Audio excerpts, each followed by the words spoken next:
दर्शकों, जेके अपडेट में आपका स्वागत है। मैं प्रशांत भारद्वाज। हाल ही में जम्मू शहर के बाहरी इलाके सुजवा में जो आतंकवादी मारे गए थे उनको लेकर एक बड़ा खुलासा हुआ है।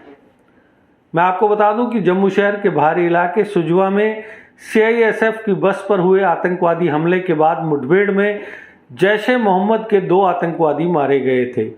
इन आतंकवादियों को लेकर जम्मू कश्मीर पुलिस का कहना था कि ये आतंकवादी पाकिस्तान से आए थे, लेकिन अब इनकी पहचान सामने आ रही है। जम्मू कश्मीर पुलिस ने अब संदेह जताया है कि ये दोनों आतंकवादी अफगानिस्तान से आए हुए हो सकते हैं। इसकी वजह यह है कि इन दोनों आतंकवादियों को पनाह देने के आरोप में जिन 2 लोगों को अरेस्ट किया गया है, उनका कहना है कि ये पश्तो भाषा में बात कर रहे थे। इससे संदेह यह जताया जा रहा है कि ये आतंकवादी या तो पाकिस्तान के खैबर पख्तूनवा के रहने वाले थे या फिर अफगानिस्तान से आए थे। इसी बीच जम्मू कश्मीर पुलिस ने 2 और लोगों को गिरफ्तार किया है। इन लोगों पर आरोप है कि ये आतंकवादियों को सीमा से सुजवा तक लेकर आए थे। ड्राइवर बिलाल अहमद वागे और उसके सहायक इशफाक चौपान को साउथ कश्मीर के अनंतनाग जिले से पकड़ा गया। इससे पहले पुलिस ने मुठभेड़ के संबंध में एक व्यक्ति को गिरफ्तार किया था तथा एक अन्य को हिरासत में लिया था। वागे और चौपान पर पश्तो भाषा बोलने वाले जैश के 2 आतंकवादियों को मुठभेड़ से एक दिन पहले सांबा जिले के सुपवाल से जम्मू में सुजवा तक लाने का आरोप है। ये आतंकवादी सीमा पार करके पाकिस्तान या अफगानिस्तान से आए थे। प्रधानमंत्री नरेंद्र मोदी के सांबा दौरे से 2 दिन पहले सीआईएसएफ पर हुए आतंकवादी हमले और उसके बाद मुठभेड़ के बाद सिक्योरिटी एजेंसियों की चिंताएं बढ़ गई।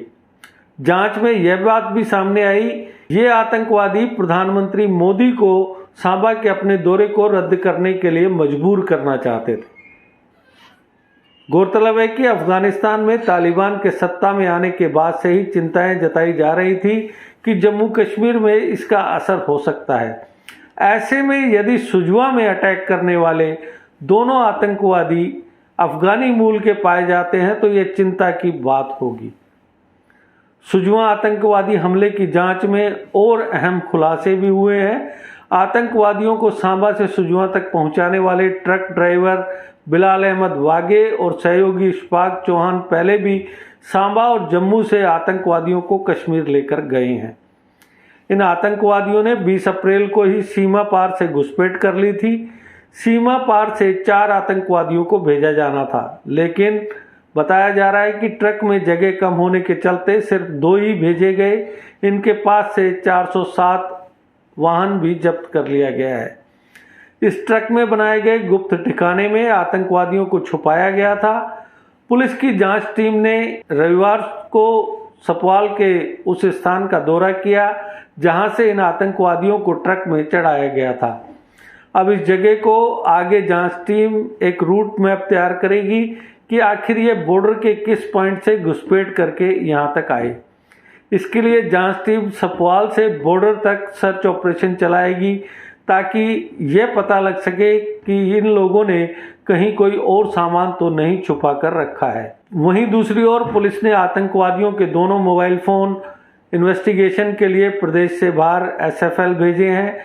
इन मोबाइल फोन से पूरा डाटा रिकवर किया जाएगा। इसमें व्हाट्सएप पर होने वाली बातचीत, जिसे डिलीट किया होगा, वो सब रिकवर किया जाएगा।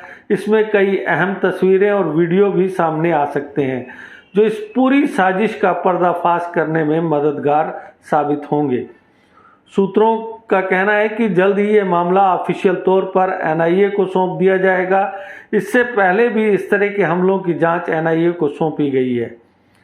यह भी खुलासा हुआ है कि पहली बार आतंकवादी इतनी तैयारी से आए थे जिससे लगता है कि आतंकवादी किसी बड़ी वारदात को अंजाम देने के मंसूबे बनाकर आए थे।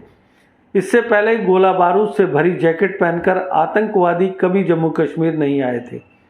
इस मामले में पुलिस ने पुलवामा के त्राल में रहने वाले शफीक शेख को गिरफ्तार किया है। शफीक 2 महीने से सुजवा में इकबाल के घर पर रह रहा था। शफीक नरवाल की अखरोट फैक्ट्री में काम करता है। इकबाल भी कश्मीर का रहने वाला है, लेकिन उसका सुजवा में भी घर है। शफीक का भाई आसिफ इस पूरी साजिश का मास्टरमाइंड माना जा रहा है, जिसने शफीक को अपने साथ लगाया था। फिलहाल आसिफ अभी पुलिस की गिरफ्त से दूर बना हुआ है।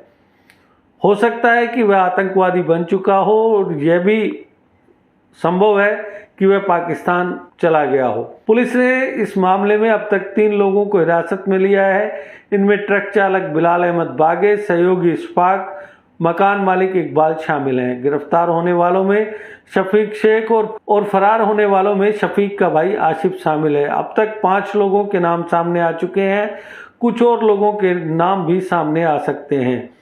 वहीं दूसरी तरफ कश्मीर वादी में सिक्योरिटी फोर्सेज का आतंकवादियों के खिलाफ ऑपरेशन लगातार जारी है। कश्मीर में 3 दिन में रविवार को हुए चौथे एनकाउंटर में सिक्योरिटी फोर्सेज ने लश्कर के डिप्टी कमांडर, एक पाकिस्तानी आतंकवादी और एक हाल ही में भर्ती हुए आतंकवादी समेत 3 आतंकवादियों को मार गिराया। साउथ कश्मीर के पुलवामा जिले के पाहू इलाके में मारे गए आतंकवादियों में से एक का नाम आरिफ उर्फ रेहान है। आरिफ लश्कर तैयबा का डिप्टी कमांडर था। उसने कुछ महीने पहले इंस्पेक्टर परवेज की उस वक्त हत्या कर दी थी जब वो नमाज पढ़कर मस्जिद से घर लौट रहे थे। इसके अलावा सब इंस्पेक्टर शाहिद और एक मोबाइल शॉप चलाने वाले को भी उसने ही मारा था। उसके खिलाफ श्रीनगर में 7 केस दर्ज थे। दूसरे आतंकवादी का नाम अब्बू हुजैफा उर्फ हक्कानी है और वो पाकिस्तानी था। मारे गए तीसरे आतंकवादी का नाम नातिश वानी उर्फ हैदर है। वो श्रीनगर के खानियार इलाके का रहने वाला था। वह 16 अप्रैल को ही अपने घर से लापता हुआ था। मिलिटेंट हैंडलर्स किस तरह से कश्मीर के मासूम युवाओं को बरगलाकर आतंकवाद की आग में झोंक रहे हैं, नातिशवानी इसका 1 सप्ताह से भी कम वक्त में दूसरा उदाहरण है। इससे पहले बारामूला में हुई मुठभेड़ में भी एक 17 साल के मासूम को आतंकवादी बनाकर मौत के मुंह में धकेल दिया गया था। मारे गए तीनों आतंकवादियों के शव एनकाउंटर वाली जगह से बरामद हो चुके हैं। आरिफ 2021 से इस एरिया में एक्टिव था। इन आतंकवादियों ने गैर कश्मीरी मजदूरों पर भी हमले किए थे। इनमें से एक हमला 22 अप्रैल को किया गया था। जम्मू कश्मीर में पिछले 4-5 दिनों में 4 पाकिस्तानी दहशतगर्दों समेत 11 आतंकवादियों का सफाया किया जा चुका है। इससे पहले 23 अप्रैल को कुलगांव में जैश के 2 आतंकवादी दहशतगर्दों को मार गिराया गया। 22 अप्रैल को जम्मू के सुजवा इलाके में 2 पाकिस्तानी फिदायिनों को मार गिराया गया। 21 अप्रैल को बारामूला जिले में हुई मुठभेड़ में लश्कर सरगना यूसुफ कांटरू समेत 4 आतंकवादियों को मार गिराया गया था। कांटरू पर भी कई हमले और नागरिकों की हत्या के मुकदमे दर्ज थे। इस साल अभी तक करीब 56 आतंकवादी मारे जा चुके हैं। कश्मीर में सेना लगातार सर्च ऑपरेशन कर आतंकवादियों का सफाया कर रही है ताकि घाटी से आतंकवाद को खत्म किया जा सके। अमरनाथ यात्रा इस साल 30 जून से शुरू होगी। यात्रा के लिए 11 अप्रैल से रजिस्ट्रेशन शुरू किए जा चुके हैं। कोरोना की वजह से 2 साल से अमरनाथ यात्रा पर रोक लगी थी।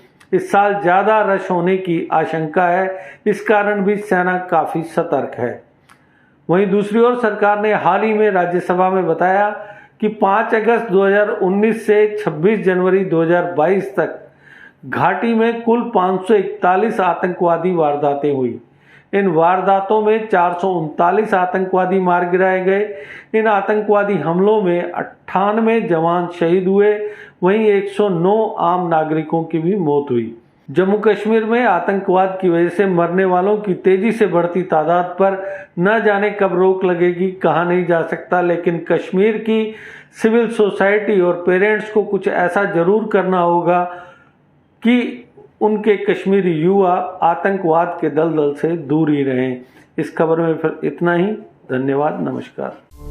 जीके अपडेट रहे हमारे साथ। अगर आप ये वीडियो YouTube पर देख रहे हैं तो हमारे YouTube चैनल को सब्सक्राइब करें और बेल आइकन को क्लिक करें। अगर आप ये वीडियो Facebook पर देख रहे हैं तो हमारा Facebook पेज लाइक जरूर करें।